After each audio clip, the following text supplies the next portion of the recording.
always be with the Rastafarians. And they would always use that word. I don't like your meditation. Y'all ever heard him say that? I don't smoke weed with him because it's meditation.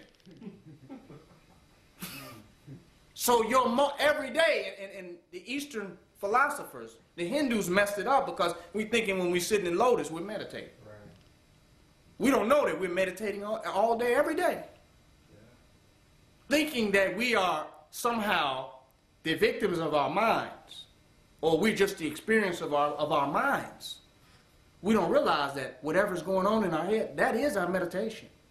And it's our job to make that meditation become black nationalism, black supremacy, black divinity, black love, and black empowerment. That must become our meditation. Because when we meditate on that, that's what we begin to see. We can't see nothing else but what we have meditated on. If you meditate on hatred, then you begin to hate others. If you meditate on deceptiveness, you meditate on fear, then you become schizophrenic. You don't trust anybody, but you think it's real. But what you're seeing is a product of your meditation. That's a lot of responsibility for people, because we want to think that the world out here is real, so we keep complaining about it. And I'm talking to universal mind now when I'm saying this. I'm actually putting this in consciousness. I'm putting this in consciousness. We keep worrying about the universe and what's going on out there. But what's going on in here,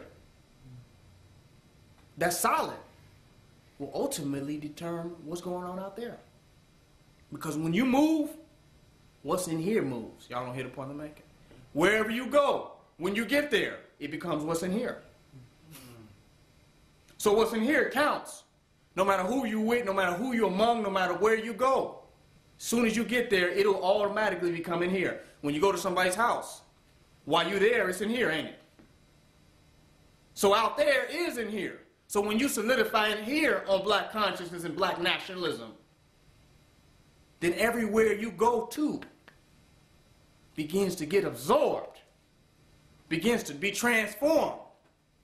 And that becomes your in here. Your in here is your temple.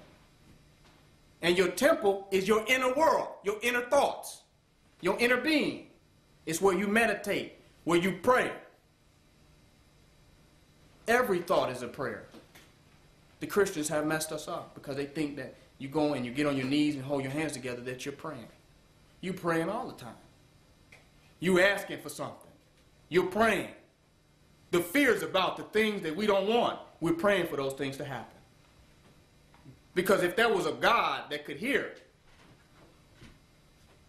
he would not disseminate. He would hear everything that you said and would have to deal with that. Is that right?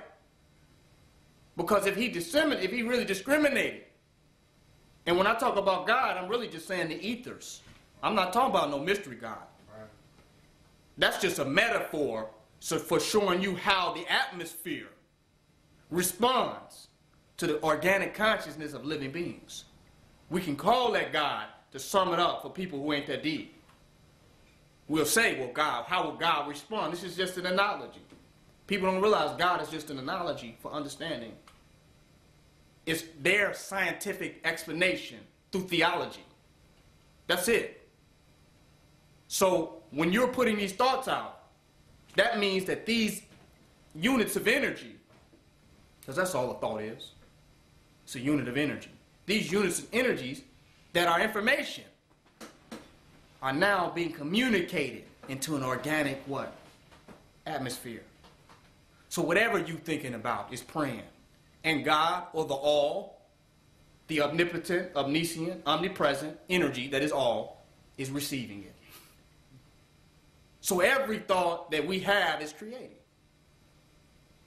And every thought that we're creating is opening us up and moving us into the now and the moment of what was being thought. Did y'all hear what I'm saying? So that means we're now giving energy to it, communicating through these units of energy. And now the universe is opening up and responding. And what we think we're thinking about, we're now moving into that reality.